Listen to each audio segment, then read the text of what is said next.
Doctor Baba Saheb Ambedkar open university. स्वाध्यायः परमं तपः।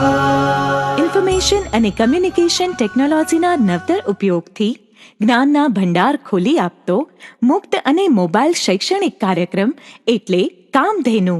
Doctor Baba Saheb Ambedkar open university પ્રેરિત વિશ્વનો સૌથી અદ્યતન ક્લાસરૂમ ઓન વ્હીલ્સ। મુંબઈ ઇન્ટરોપ 2012ની ચોથી એડિશનના ભવ્ય ઇન્ટરોપ ઇવેન્ટમાં ડોક્ટર બાબા સાહેબ આંબેડકર ઓપન યુનિવર્સિટીને શૈક્ષણિક ક્ષેત્રે દાખવેલા એન્ટરપ્રાઇઝ, ડ્રાઇવ, ગ્રોથ અને એક્સલન્સ બદલ એચ એવોર્ડથી સન્માનિત કરવામાં આવી છે। યુનાઇટેડ બિઝનેસ મીડિયાના આઈટી ન્યૂઝલેટર ઇન્ફોર્મેશન વીક દ્વારા પ્રસ્થાપિત એચ એવોર્ડ મેળવનાર કોર્પોરેટ સંસ્થાઓ પૈકી BAOU જ એકમાત્ર શૈક્ષણિક સંસ્થા છે।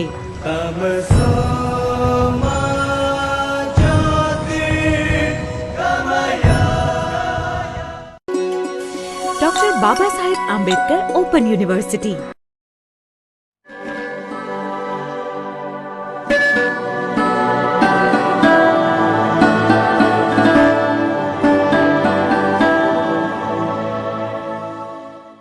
નમસ્કાર મિત્રો, ડૉક્ટર બાબા સાહેબ આંબેડકર ઓપન યુનિવર્સિટીના CCC અભ્યાસક્રમ અંતર્ગત એક્સેલ 2010માં હું ડૉક્ટર હિમાંશુ પટેલ આપનું સ્વાગત કરું છું।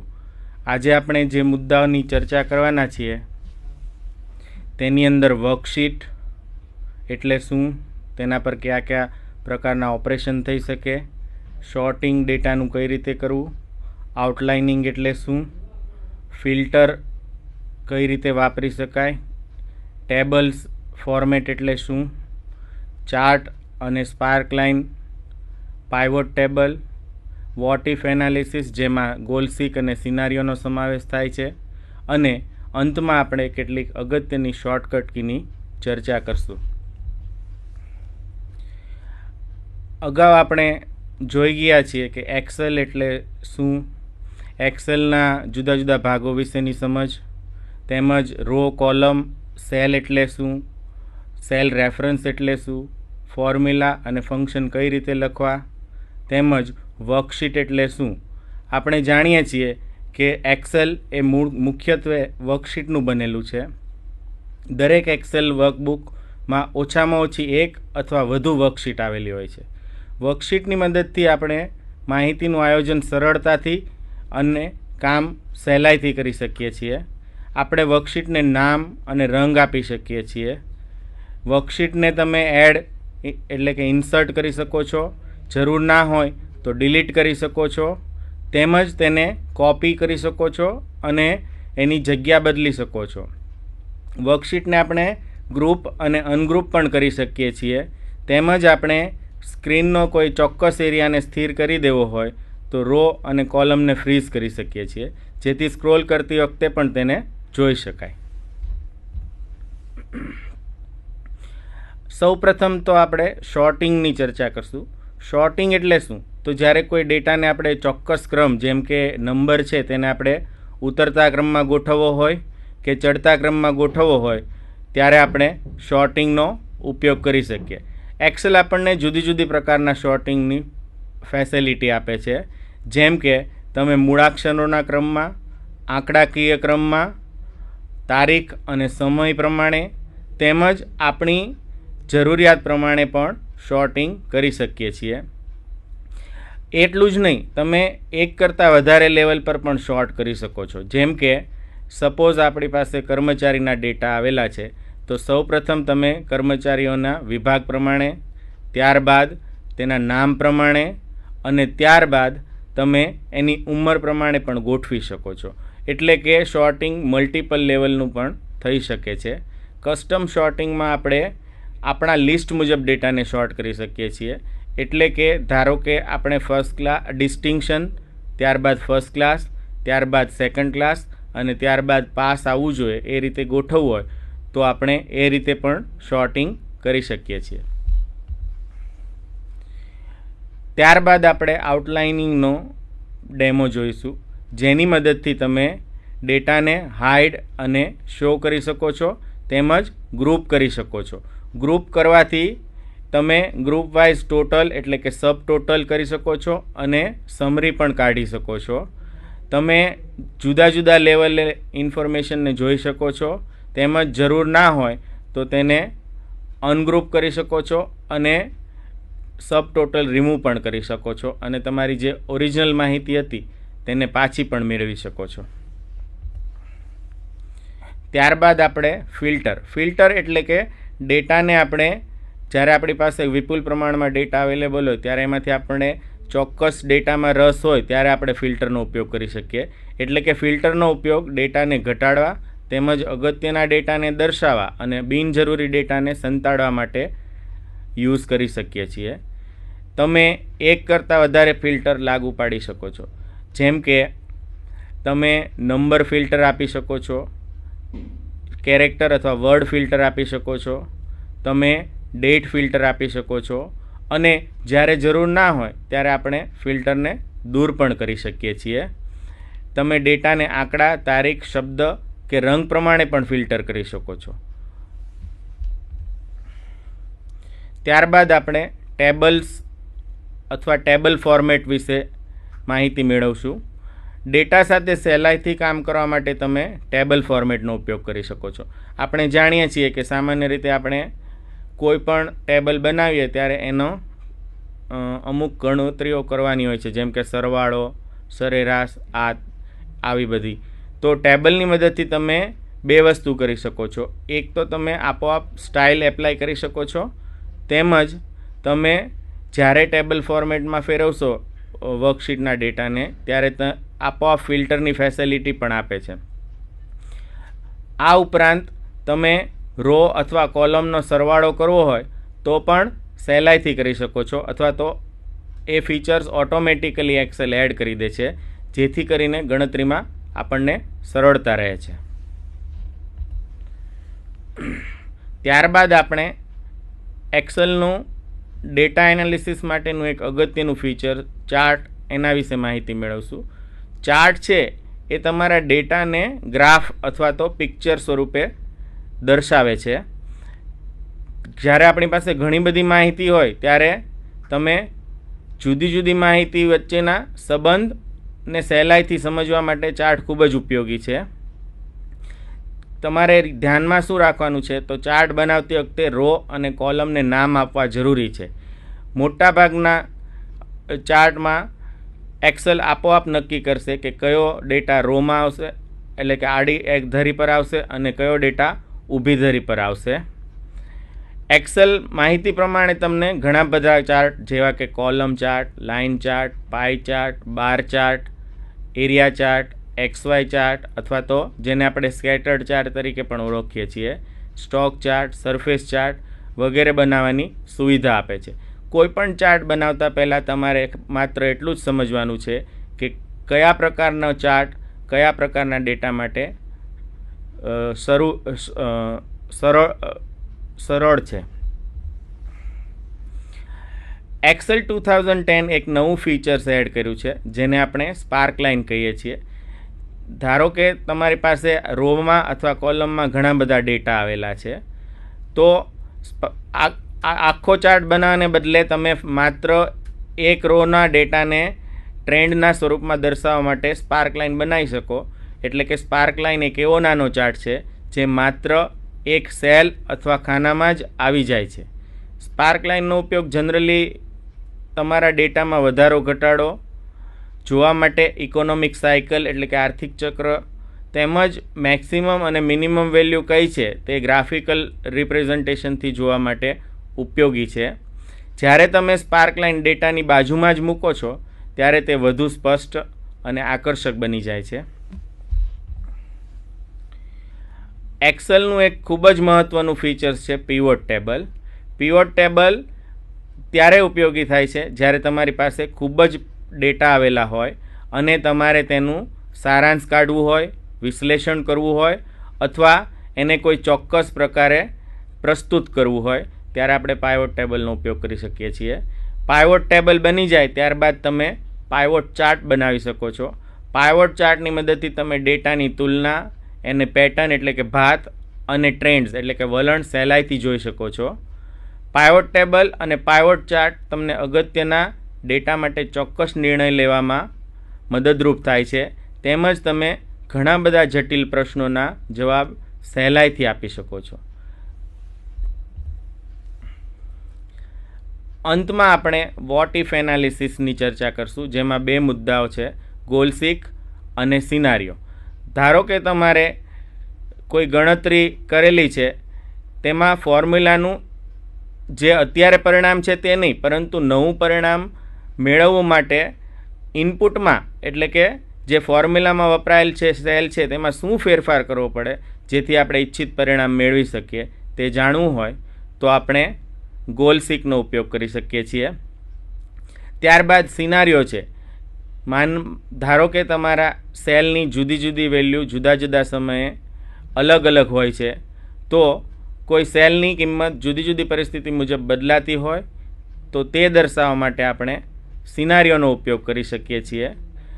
તમે એક સિનારીઓમાં વધુમાં વધુ 32 કિંમત એક સમયે બદલી શકો છો, અને જે તમે સિનારીઓ ડિફાઇન કર્યા હોય તે અલગ અલગ શો કરી અને જોઈ પણ શકો છો. તે આપણે જોઈશું. આપણે અંતમાં અમુક શોર્ટકટ કીની ઉપર નજર નાખીએ તો વર્કશીટમાં મૂવમેન્ટ એટલે કે ફરવા માટે આ પ્રમાણેની શોર્ટકટ કી અવેલેબલ છે. જેમ કે તમારે સેલમાં આગળ પાછળ ઉપર નીચે ડાબી જમણી બાજુ ખસવું હોય તો તમે એરો કીનો ઉપયોગ કરી શકો છો.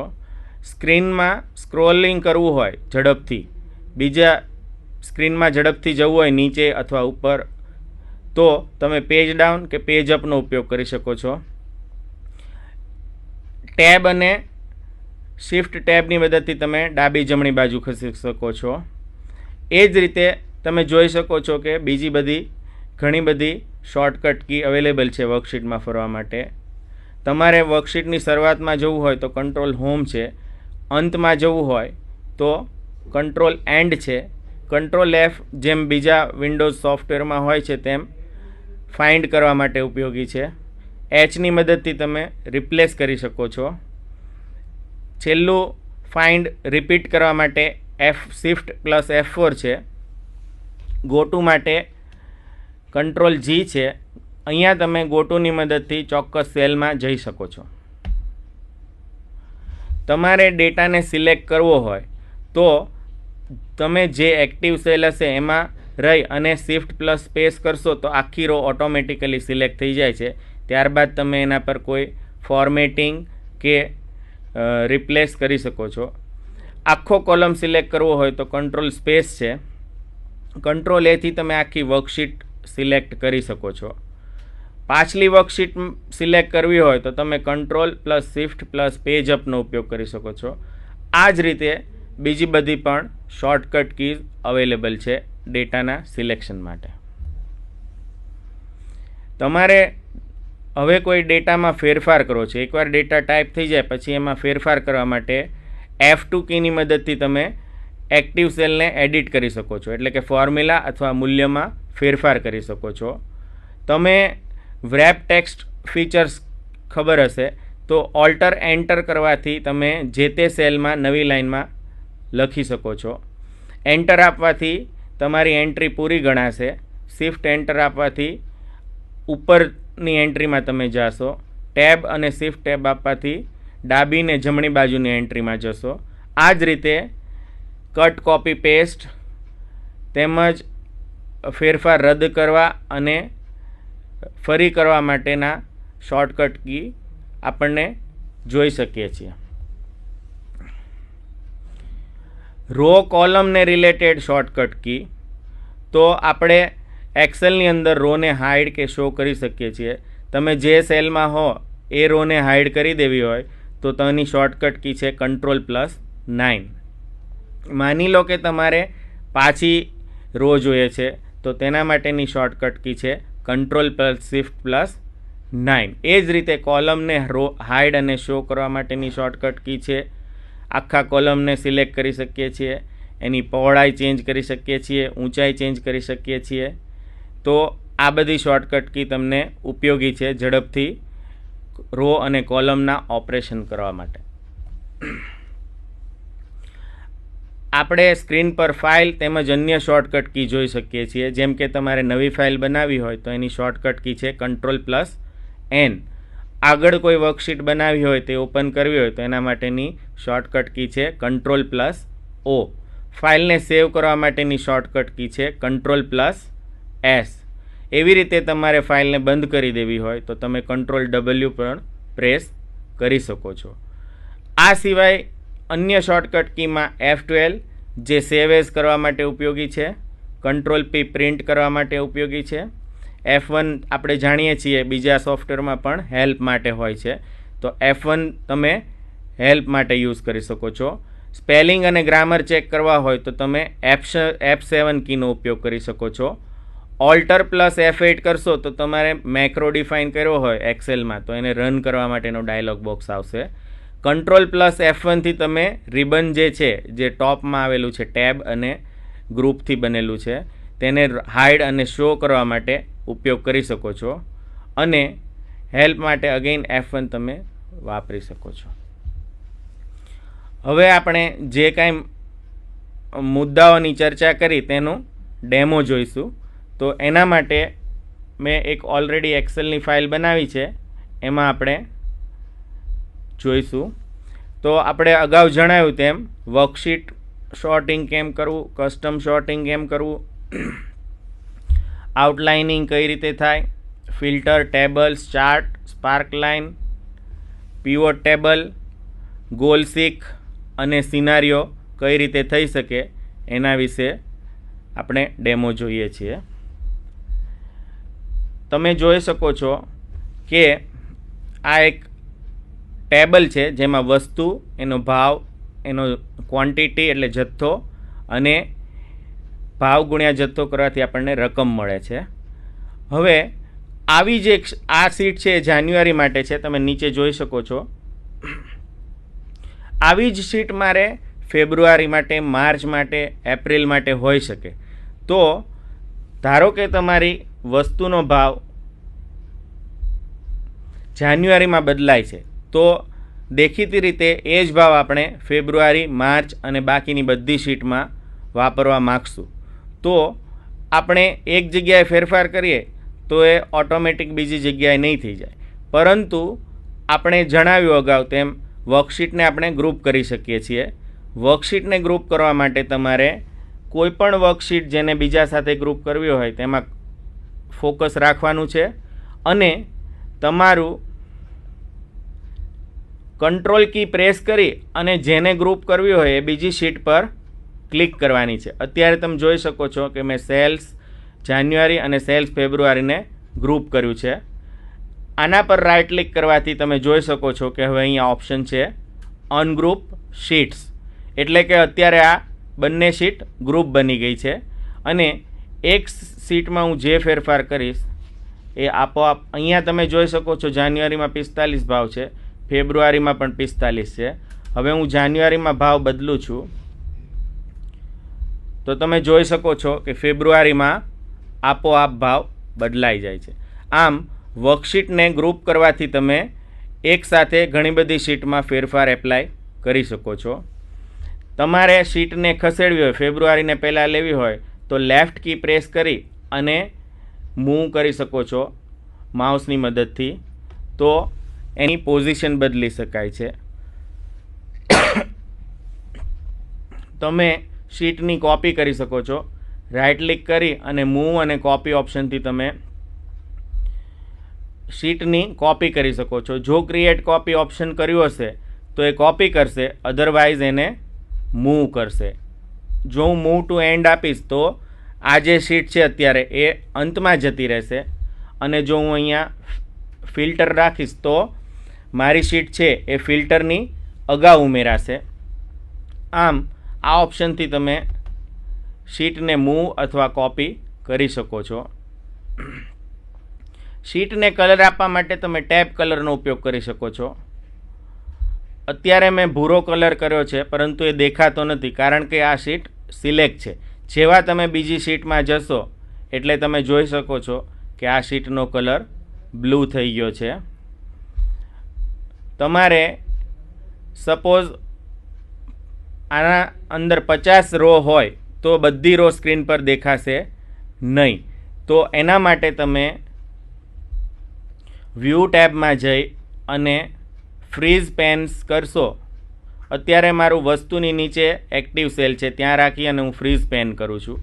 તો હું જેવું સ્ક્રોલ કરીશ અથવા નીચે જઈશ તો ટાઇટલ ફિક્સ રહેશે, જ્યારે બાકીનો ડેટા પણ હું જોઈ શકીશ, જેથી કરીને મને ખ્યાલ આવે કે આ શું છે.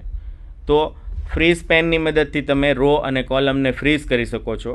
જો તમારે જરૂર ના હોય તો ફરી પાછું તમારે ફ્રીઝ પેનમાં જઈ અને અનફ્રીઝ પેન્સ આપવાનું છે, જેથી થઈ શકશે.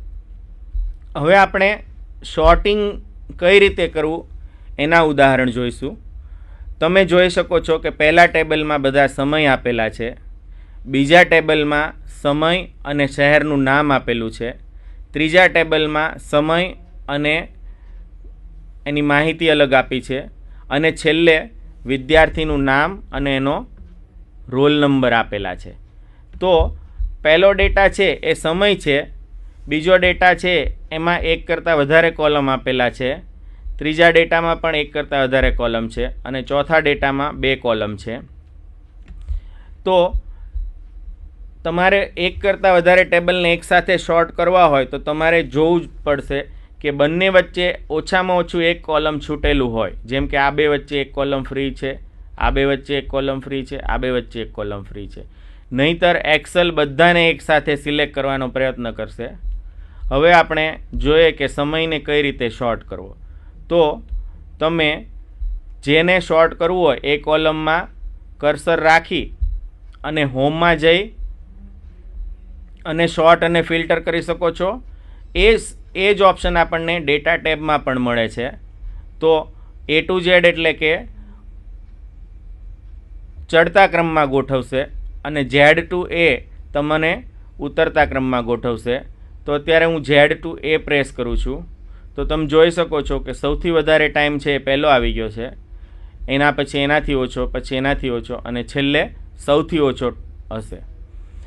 હવે તમને એવું થાય કે એક કોલમને શોર્ટ કરવાથી બીજા ડેટા કદાચ શોર્ટ નહીં થાય, તો એવું નથી. જ્યારે પણ તમે શોર્ટ કરો છો ત્યારે એક્સેલ એની સાથેના બીજા ડેટાને આપોઆપ બદલી કાઢે છે. જેમ કે તમે જોઈ શકો છો કે અહીંયા અમદાવાદ અને એની સાથેનો ટાઈમને મેં કલર આપેલો છે, જેથી આપણે જોઈ શકીએ કે શોર્ટ કરતી વખતે એ બંને સાથે બદલાય છે. હવે હું A to Z નો ઉપયોગ કરું છું અને તમે જોઈ શકો છો કે મારું કર્સર શહેરની અંદર છે, એટલે અત્યારે શોર્ટ થશે શહેર પ્રમાણે. તો હું A to Z કરીશ એટલે A થી શરૂ થતાં પહેલાં આવી જશે, ત્યારબાદ B થી શરૂ થતાં આવશે, ત્યારબાદ C જો હોય તો, અને નહીંતર જે પછીનો હશે એ પ્રમાણે આવશે. એટલે કે ડિક્શનરીના ઓર્ડર પ્રમાણે શોર્ટ થઈ જાય છે અને સાથે સાથે રિલેટેડ ડેટા પણ બદલાઈ જાય છે. હવે અહીંયા તમે જોઈ શકો છો એક શોર્ટ ઓપ્શન છે, એના પર ક્લિક કરતાં તમને તમારા કોલમ અહીંયા બતાવશે. એટલે કે તમારે શહેર પ્રમાણે કરવું છે કે સમય પ્રમાણે કરવું છે. જેના પ્રમાણે કરવું એ સિલેક્ટ કરવાનું છે અને અહીંયા તમારે ઓર્ડર આપવાનો છે કે ચડતા ક્રમમાં ગોઠવવું છે કે ઉતરતા ક્રમમાં ગોઠવવું છે. હવે હું વિદ્યાર્થીના નામ પ્રમાણે શોર્ટ કરવા માગું છું. તો વિદ્યાર્થીના નામમાં રાખી શકું અથવા તો અહીંથી શોર્ટ બટન પ્રેસ કરીશ એટલે મને અહીંયા વિદ્યાર્થીનું નામ પ્રમાણે શોર્ટ કરવું છે, એટલે મેં સિલેક્ટ કર્યું વિદ્યાર્થીનું નામ. ત્યારબાદ ચડતા ક્રમમાં કરવું છે એટલે A to Z, અને ત્યારબાદ ઓકે આપવાથી ડેટા ABCD પ્રમાણે શોર્ટ થઈ ગયેલો આપણને દેખાય છે. અને આપ જોઈ શકો છો કે રોલ નંબર પણ સાથે સાથે બદલાઈ ગયો છે. આમ આપણે ન્યુમેરિક ડેટા, ટેક્સ્ટ ડેટા અને ડેટ અને ટાઈમને શોર્ટ કરી શકીએ છીએ. હવે આપણે કસ્ટમ શોર્ટિંગ કઈ રીતે કરવું એ જોઈએ છીએ. દાખલા તરીકે આ ટેબલમાં આપણે બધા સ્ટુડન્ટની માર્કશીટ લીધી છે અને અહીંયા મેં ફોર્મ્યુલાથી પરિણામ અને ક્લાસ શોધેલો છે. તમે ફોર્મ્યુલામાં જોઈ શકો છો કે પાસ ક્યારે ગણાશે વિદ્યાર્થી. તો દાખલા તરીકે અજયના માર્ક્સ C2, D2 અને E2 છે. તો ત્રણેયમાં 40થી વધારે આવશે તો એક્સેલ પહેલી કન્ડિશન છે. તો કન્ડિશનમાં આપણે લખ્યું છે કે એન્ડ એટલે કે ત્રણેય સાચી પડવી જોઈએ. C2 40થી વધારે હોવા જોઈએ, D2 40થી વધારે હોવા જોઈએ અને E2 પણ 40થી વધારે હોવા જોઈએ. તો આપણું પરિણામ આવશે પાસ, અધરવાઇઝ આપણું પરિણામ આવશે ફેલ. એ જ રીતે તમે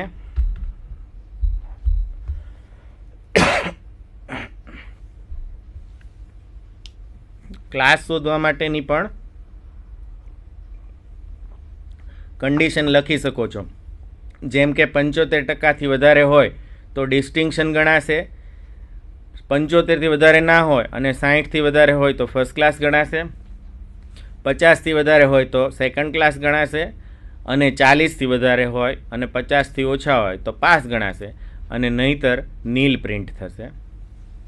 હવે આપણે માર્ક્સ પ્રમાણે તો શોર્ટ કરી શકીએ છીએ, ટોટલ પ્રમાણે પણ કરી શકીએ છીએ અગાઉ જણાવ્યું તેમ, પરંતુ હું ક્લાસને ABCD પ્રમાણે કરીશ તો પહેલાં F આવશે, ત્યારબાદ P આવશે, પહેલાં D આવશે એટલે કે ડિસ્ટિંક્શન આવશે, ત્યારબાદ ફર્સ્ટ આવશે, ત્યારબાદ પાસ આવશે ને અંતમાં સેકન્ડ આવશે.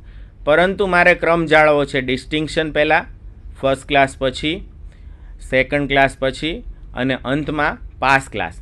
તો ફરી હું શોર્ટ બટન પ્રેસ કરું છું. હવે મારે ક્લાસ પ્રમાણે શોર્ટ કરવું છે, પરંતુ A to Z કે Z to એવું નહીં વાપરું, પરંતુ વાપરીશ કસ્ટમ લિસ્ટ.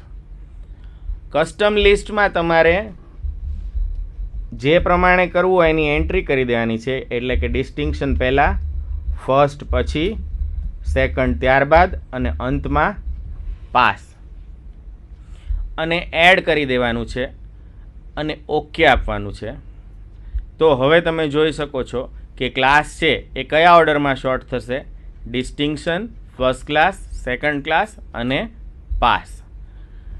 જો મેં A to Z કે Z to A પ્રમાણે કર્યું હોત તો આ વસ્તુ શક્ય ન બની હોત. તો આને કસ્ટમ શોર્ટિંગ કહેવાય છે.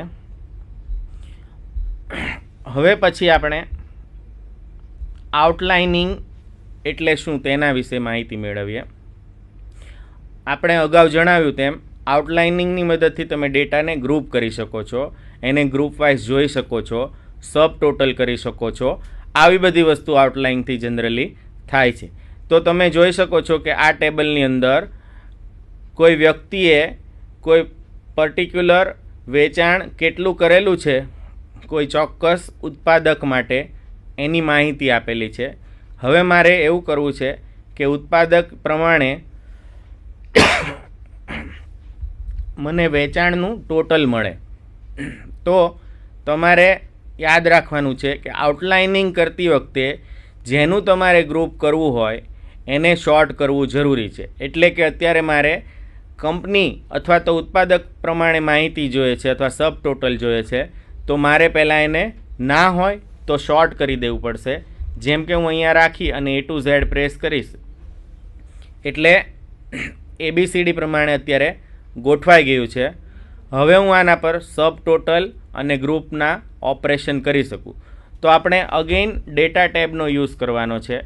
ડેટા ટેબની અંદર આઉટલાઇન ગ્રુપ છે, એની અંદર તમે જોઈ શકો છો કે સબ ટોટલ ઓપ્શન આવેલું છે.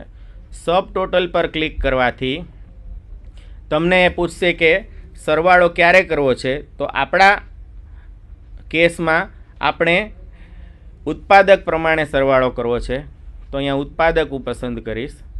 ત્યારબાદ મારે શું કરવું છે, ગણતરી કરવી છે, સરવાળો કરવો છે, સરેરાશ કાઢવી છે. તો મારે સરવાળો કરવો છે, એટલા માટે હું ફંક્શનની અંદર સમ સિલેક્ટ કરું છું.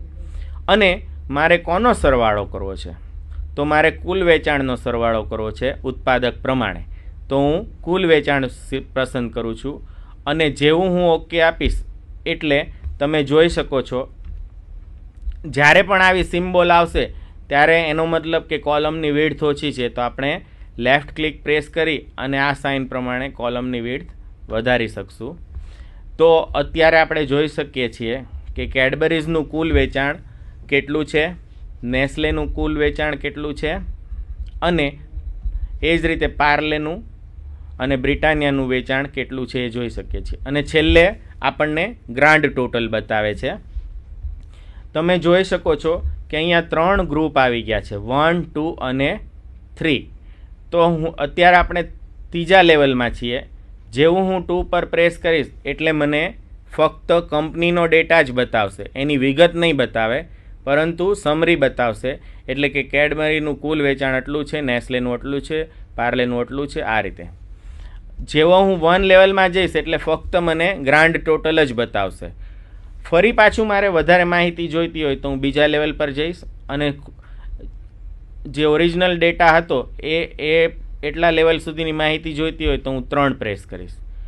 હવે માની લો કે તમારે આની જરૂર નથી તો પાછું તમારે કાઢી નાખવું હશે તો ટેબલમાં રહી અને અનગ્રુપ પર ક્લિક કરવાની છે. અનગ્રુપ કરશો એટલે એક લેવલ ઘટી જશે.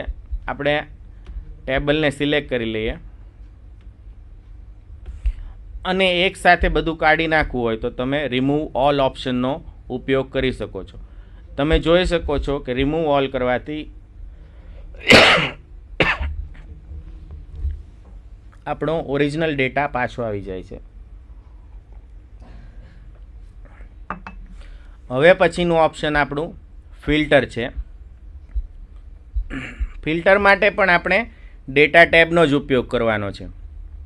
આપ જોઈ શકો છો કે આ માહિતી પર્ટિક્યુલર ડિવાઇસ એટલે કે મોનિટર, પ્રિન્ટર, ટેબ, મોબાઈલ એ બધાનું જુદા જુદા પ્રદેશમાં જુદી જુદી વ્યક્તિ દ્વારા કે નંગ વાઇઝ કેટલું વેચાણ થયું એ અને તેના ટેક્સની માહિતી છે.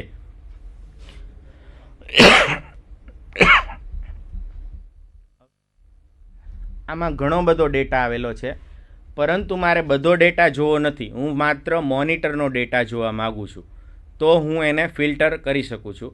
ફિલ્ટર કરવા માટે તમારે ફિલ્ટર ઓપ્શન પર ક્લિક કરવાની છે. જેવું ફિલ્ટર પર ક્લિક કરશો એટલે તમારા રો હેડિંગમાં ફિલ્ટરનો બટન આપોઆપ આવી જશે. ઉત્પાદમાં તમે જોશો તો અત્યારે તમે સિલેક્ટ ઓલ એટલે કે બધું સિલેક્ટ છે. સિલેક્ટ ઓલ કાઢી અને ખાલી મોનિટર પર ક્લિક કરશો તો તમને મોનિટરનો ડેટા જ બતાવશે. હજુ પણ મારે આને આટલો બધો ડેટા નથી જોતો, મારે ખાલી ઉત્તરનો જ ડેટા જોઈએ છે. તો હું પ્રદેશમાં જઈ અને સિલેક્ટ ઓલ કાઢી અને ઉત્તર કરીશ તો માત્ર ઉત્તરમાં જે મોનિટરનું વેચાણ થયું એનો જ ડેટા મને જોવા મળશે. હવે મારે એવું જોઈએ છે કે વેચાણ છે તે 1000થી વધારે હોવું જોઈએ, ઉત્તરમાં હોવું જોઈએ અને મોનિટરનું હોવું જોઈએ. તો તમે વેચાણ પર ક્લિક કરશો એટલે અહીંયા નંબર ફિલ્ટર બતાવે છે, કારણ કે આપણે ડેટા છે નંબર છે. તો તમે અહીંયા ગ્રેટર ધેનમાં જશો અને અહીંયા તમે ટાઈપ કરશો 1000. તો આનો મતલબ થાય છે કે મારે 1000થી વધુ ડેટા જોઈએ છે. તો આટલો ડેટા એવો છે કે જે મોનિટરનો છે, ઉત્તરમાં વેચાણ થયું હોય એનો છે અને વેચાણ 1000થી વધારે થયું હોય એનો છે.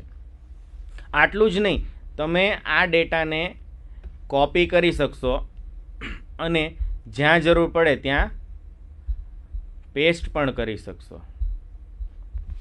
તો આપ જોઈ શકો છો કે આટલા બધા ડેટામાંથી આ બે ડેટા શોધવા ખૂબ જ મુશ્કેલ હતા, પરંતુ ફિલ્ટરની મદદથી આપણે તે સહેલાઈથી શોધી શકીએ છીએ. જો તમારે ફિલ્ટરની જરૂર ના હોય તો તમે ડેટા ટેબમાં જઈ અને ક્લિયર આપશો એટલે ફિલ્ટર બધા રિમૂવ થઈ જાય છે. હવે આપણે ડેટ ફિલ્ટરની વિગતે ચર્ચા કરીએ. તો તારીખમાં તમે દાખલા તરીકે મારે 20થી 25 જાન્યુઆરી 2011ની જ માહિતી જોઈએ છે તો હું તારીખમાં જઈશ. હવે તમે જુઓ છો કે અહીંયા ડેટ ફિલ્ટર છે, કારણ કે આપણી માહિતી છે એ ડેટ છે. તો એમાં તમે બિટવીન સિલેક્ટ કરશો અને હવે હું આપું છું 20/1/2011થી 25/1/2011.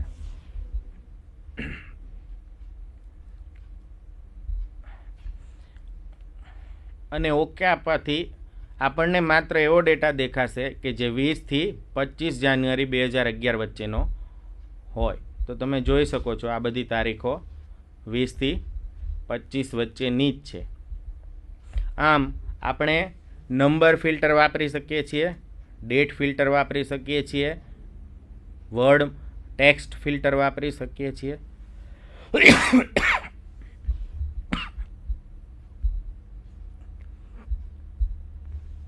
હવે પછીનું ફીચર્સ છે ટેબલ ફોર્મેટ. ટેબલ ફોર્મેટમાં ડેટાને ફેરવવાથી આપણે ગણતરીઓ અને એની સ્ટાઇલ પ્રીડિફાઇન લઈ શકીએ છીએ. તમારે ટેબલ ફોર્મેટ બે રીતે એપ્લાય થઈ શકે છે. કોઈ પણ જગ્યાએ રહી અને ઇન્સર્ટ ટેબમાં જઈ અને ટેબલ આપી શકો છો, અથવા તો હોમ ટેબમાં જઈ અને ફોર્મેટ એઝ ટેબલ આપી શકો છો. તો આ બે ઓપ્શનની મદદથી આપણે કોઈ પણ ડેટાને ટેબલ ફોર્મેટમાં ફેરવી શકીએ છીએ. અત્યારે હું ડેટાની અંદર ઇન્સર્ટની અંદર ટેબલ ફોર્મેટનો યુઝ કરું છું. તમે જુઓ છો આપોઆપ એક્સેલ ટેબલ સિલેક્ટ કરી લીધું છે અને ઓકે આપવાથી તમે જુઓ છો કે દરેક હેડિંગ રોમાં ફિલ્ટર આપોઆપ આવી ગયા છે, તમારે આપવા પડતા નથી. હવે જ્યારે તમે ટેબલ ફોર્મેટ લો છો ત્યારે ઉપર ડિઝાઇન આવી જાય છે, ડિઝાઇન ટેબ એડ થઈ જાય છે. એમાં તમે ટોટલ રો ક્લિક કરશો તો તમને અહીંયા ટોટલ આવશે.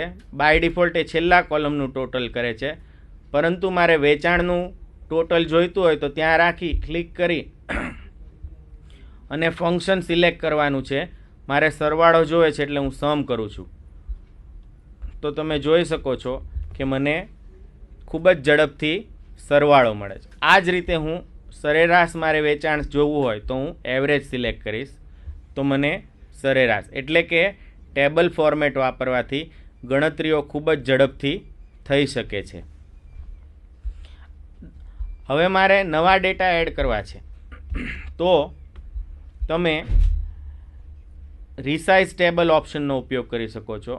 રિસાઇઝ ટેબલ ઓપ્શન યુઝ કરવાથી તમારે જ્યાં સુધી લંબાવવું હોય ટેબલને એટલી એરિયા સિલેક્ટ કરવાનો છે અને ઓકે આપવાનું છે. તો આપ જોઈ શકો છો કે એક્સેલે આપોઆપ બાકીની રો વચ્ચે એડ કરી દીધી અને જેવો હું એમાં ડેટા લખીશ એટલે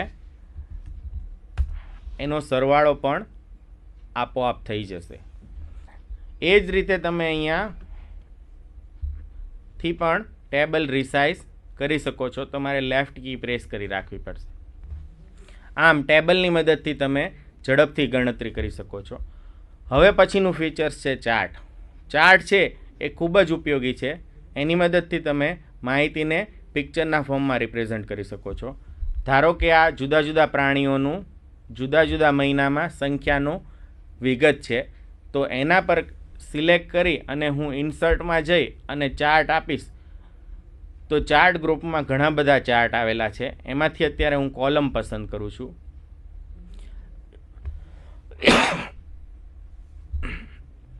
કોલમમાં ઘણા બધા ઓપ્શન છે.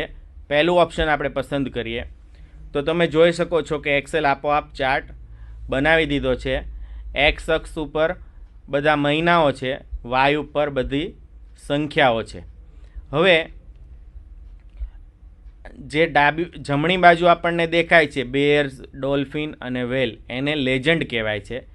જેવો તમે ચાર્ટ એડ કરશો એટલે ઉપર 3 ટેબ એડ થઈ જાય છે, ડિઝાઇન, લેઆઉટ અને ફોર્મેટ. એની મદદથી તમે જુદા જુદા ઓપરેશન કરી શકશો. જેમ કે અહીંયા પ્રીડિફાઇન ડિઝાઇન છે જેમાં ચાર્ટનું ટાઇટલ તમે પહેલેથી જ આવી જાય છે. બીજું આ રીતે તમે ડિસ્પ્લે કરી શકો છો અને ત્રીજું છે જે આપણે અગાઉ લીધું હતું. હવે મને એમ થાય કે મહિના છે એ મારે ઊભા લેવા છે અને સંખ્યા આડી લેવી છે, તો સ્વિચ અને રો કોલમ ઓપ્શનની મદદથી આ વસ્તુ શક્ય બને છે. એટલે કે હવે સંખ્યા છે એ આડી છે અને મહિના છે એ ઊભા થઈ ગયા છે. હવે તમારે ડેટામાં ફેરફાર કરવો હોય તો સિલેક્ટ ડેટાનો ઉપયોગ કરી શકો છો. અહીંથી તમે જુદી જુદી કલર સ્કીમ યુઝ કરી શકો છો ચાર્ટ માટેની. હવે મને એમ થાય કે મારે આ ચાર્ટ કોલમ નહીં પરંતુ બાર ચાર્ટ જોઈએ છે, તો તમે ચેન્જ ચાર્ટ ટાઈપમાં જઈ અને ક્લિક કરવાથી અહીંયા ચાર્ટનું લિસ્ટ આવે છે, એમાંથી હું બાર પસંદ કરીશ અને બાર ચાર્ટની અંદર હું માની લો કે આ પ્રકારનો ચાર્ટ લઉં છું અને ઓકે આપું છું. તો તમે જોઈ શકો છો કે ચાર્ટનો ટાઈપ હવે બાર કહેવાશે. તમારે અહીંયા આ બધા એનિમલ્સના નામ છે એ મારે દર્શાવવું છે, તો એના માટે હું લેઆઉટમાં જઈશ, એક્સિસ ટાઇટલમાં જઈશ અને પ્રાઇમરી હોરિઝોન્ટલ ટાઇટલ બિલો એક્સિસ આપું છું. તો આ બધું શું છે? Number of animals. અને અહીંયા જે આવશે એ શું હશે? પ્રાણીઓના નામ. તો એના માટે હું એક્સિસ ટાઇટલમાં હવે હોરિઝોન્ટલ લઈશ અને વર્ટિકલ લઈશ અને રોટેટેડ ટાઇટલ આપું છું.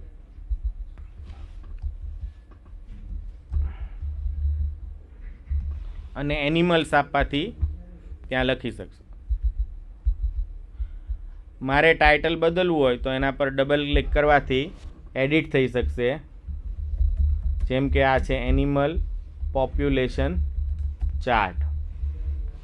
આમ તમે ચાર્ટની મદદથી ચાર્ટ બનાવી શકશો. એક્સ એક્સિસ વાય એક્સિસનું ટાઇટલ આપી શકશો, ચાર્ટનું ટાઇટલ આપી શકશો, રો કોલમને સ્વિચ કરી શકશો અને ચાર્ટનો ટાઈપ પણ બદલી શકશો. હવે મારે લાઇન ચાર્ટ જોઈતો હોય તો ડિઝાઇનમાં જઈ અને ચેન્જ ચાર્ટ ટાઈપ કરું છું. હવે હું લઉં છું લાઇન ચાર્ટ. તો તમે જોઈ શકો છો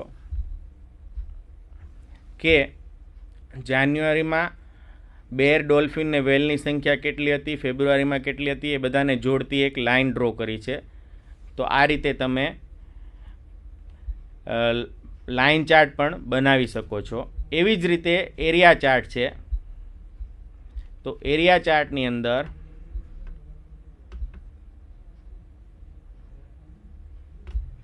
આ રીતના બતાશે કે જુદા જુદા એરિયાના ફોર્મમાં દેખાશે. અહીંયા ડોલ્ફિન છે એની સંખ્યા ઘટતી જાય છે એટલે પાછળ જતું રહ્યું છે એટલે દેખાતું નથી, પરંતુ એટલા માટે એરિયા ચાર્ટ આપણે વાપરી શકીએ છીએ. હવે મારે આ ચાર્ટને કોઈ શીટ તરીકે બતાવો છે તો હું મૂવ ચાર્ટ ઓપ્શન વાપરી શકું છું. મૂવ ચાર્ટ કરવાથી ન્યૂ શીટ તરીકે જશે અને અહીંયા તમારે જે નામ આપવું એ આપી શકશો અને ઓકે આપવાથી અહીંથી ચાર્ટ નવી શીટમાં મૂવ થઈ જશે, જેથી કરીને તમે બધી માહિતી જોઈ શકશો સહેલાઈથી.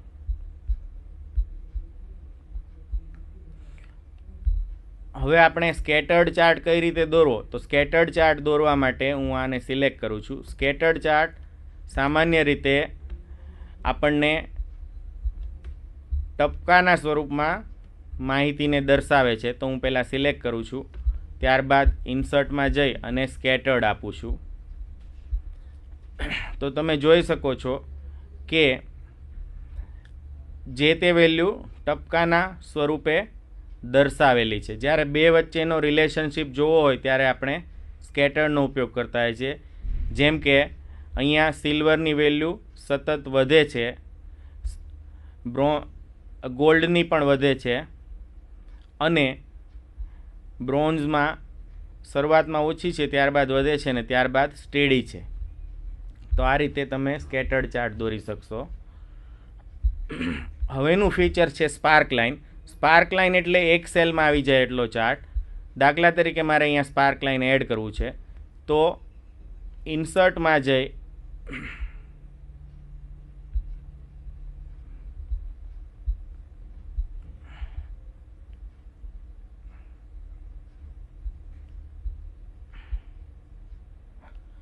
અહીંયા લાઇન છે, સ્પાર્ક લાઇન ગ્રુપ છે, એમાં લાઇન છે, એના પર ક્લિક કરવાની છે. તમારે કયો ડેટા બતાવો છે તો હું એની જમણી બાજુની રો આખી સિલેક્ટ કરું, ડાબી બાજુની રો આખી સિલેક્ટ કરું છું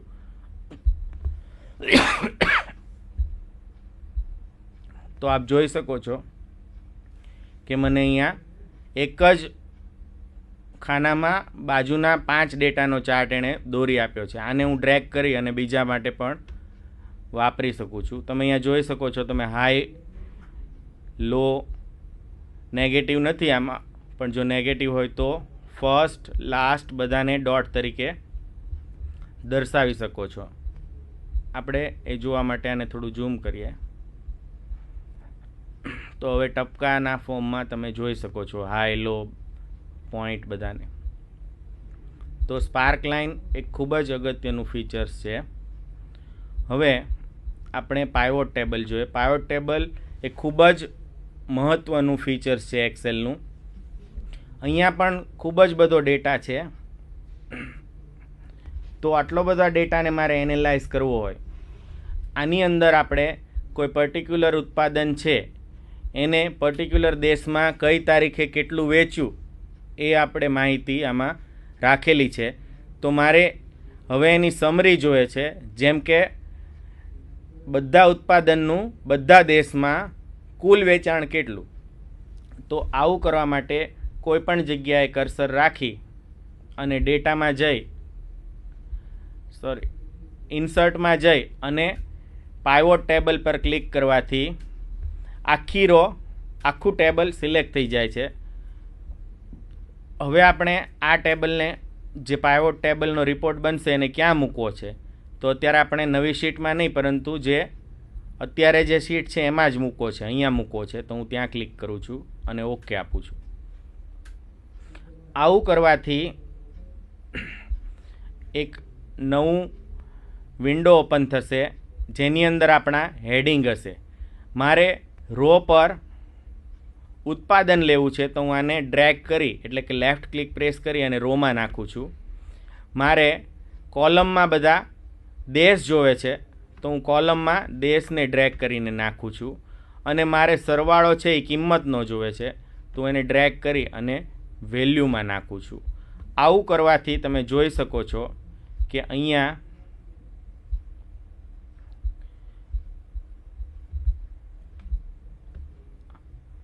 બધા ફળોના અને શાકભાજીના નામ અને અહીંયા બધા દેશના નામ આવી ગયા છે.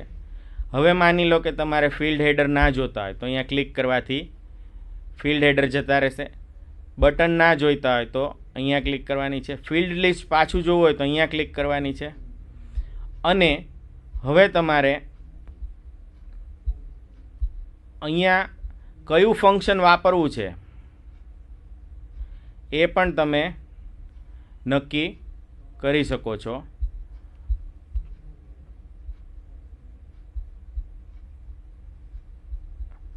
એટલું જ નહીં, આપણે આ જે સમરી છે એનો ચાર્ટ પણ બનાવી શકીએ છીએ. તો કોઈ પણ જગ્યાએ રાખી અને ડિઝાઇન ટેબમાં જઈ,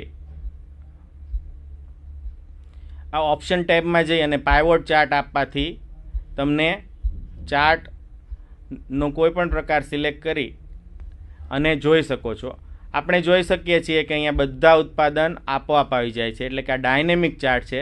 તમારે ફક્ત મેંગોનો જ જોઈતો હોય ડેટા તો બાકીના અનસિલેક્ટ કરી અને મેંગો સિલેક્ટ કરવાથી ફક્ત મેંગોનું વેચાણ જુદા જુદા દેશમાં દેખાડશે.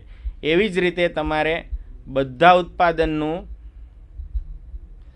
ચોક્કસ દેશમાં જોવું હોય તો પણ તમે જોઈ શકો છો. જેમ કે અમેરિકામાં દરેક ફળનું અથવા શાકભાજીનું વેચાણ કેટલું છે.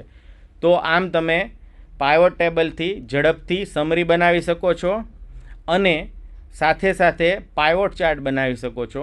પાઇવોટ ચાર્ટ એ ડાયનેમિક ચાર્ટ છે જેનાથી તમે ખૂબ જ ઝડપથી ચાર્ટ ફેરફાર કરી શકો છો. અંતમાં આપણે ગોલ શીખ જોઈએ. અહીંયા આપણે principal amount, rate of interest અને નંબર ઓફ યર્સ આપેલા છે અને એનું સાદું વ્યાજ સિમ્પલ ઇન્ટરેસ્ટ કેટલું થાય તે ફોર્મ્યુલાથી D2માં ગણતરી કરેલી છે. હવે મારે એવું કરવું છે કે જો મારે ઇન્ટરેસ્ટ 500 રૂપિયા જોઈતું હોય તો મારે પ્રિન્સિપલ એમાઉન્ટ કેટલું નાખવું પડે 2 વર્ષ માટે, તો એના પર રાખી અને ડેટા ટેબમાં જઈ વોટ ઇફ એનાલિસિસમાં ગોલ સીક કરવાનું છે. આપણે D2ની વેલ્યુ જોઈએ છે. શું વેલ્યુ જોઈએ છે? તો 500. અને શું બદલવાથી જોઈએ છે? તો A2. તો હું અહીંયા A2 ટાઈપ કરું છું. હવે હું ઓકે આપીશ એટલે એ મને બતાવે છે કે જો 1000ની બદલે હું 2500 રૂપિયા ઇન્વેસ્ટ કરું તો મને 500 રૂપિયા 2 વર્ષમાં મળે. જો તમારે નવી વેલ્યુ જોઈતી હોય તો ઓકે આપવાનું છે અને ના જોઈતી હોય તો કેન્સલ આપવાનું છે.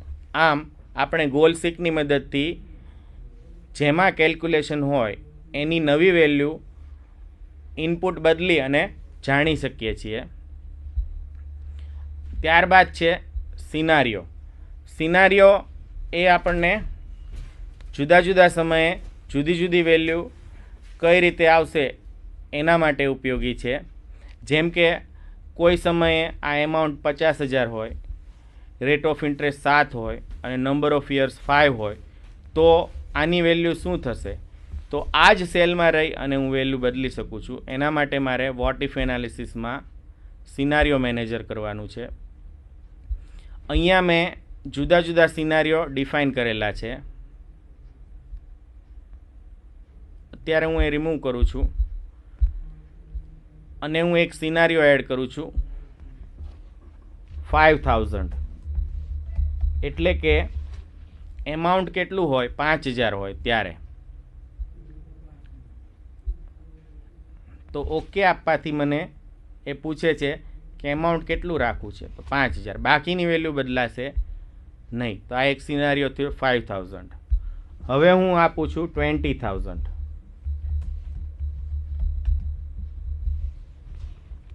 તો આમાં હું A2માં છે એટલે ત્યાં મને A2 બતાવે છે. તમે રેન્જ પણ સિલેક્ટ કરી શકો છો. A2ની વેલ્યુ કેટલી જોઈએ છે મારે? તો 5000. સોરી 20,000. એટલે હું એડિટ કરું છું અને અહીંયા લખીશ 20,000. ઓકે. હવે મારે અહીંયા 5000 કરવા હોય તો હું શો કરીશ એટલે સેલની વેલ્યુ બદલાય અને 5000 થઈ જાય છે. જ્યારે મારે 20,000 વાળું જોવું હોય ત્યારે હું 20,000 સિલેક્ટ કરી અને શો આપીશ તો ઓટોમેટિકલી ત્યાં 20,000 થઈ જશે. આવી તમે વધુમાં વધુ 32 વેલ્યુ એકસાથે ડિફાઇન કરી શકો છો. આમ સિનારીઓ આપણને જુદી જુદી સેલની વેલ્યુ અથવા જગ્યા બદલ્યા વગર જુદી જુદી સમયે જુદી જુદી વેલ્યુ જોવા માટે ઉપયોગી છે. આજે આપણે એક્સેલના કેટલાક મહત્ત્વના ફીચર્સ વિશે માહિતી મેળવી. હવે આપને કોઈ પણ પ્રકારનો પ્રશ્ન હોય કે કંઈ પણ પૂછવું હોય તો તમે મારો સંપર્ક કરી શકો છો. આ મારું ઈમેલ એડ્રેસ અને મોબાઈલ નંબર છે. આપ ગમે ત્યારે સંપર્ક કરી અને પૂછી શકો છો. આભાર. Doctor Baba Saheb Ambedkar open university. स्वाध्यायः परमं तपः.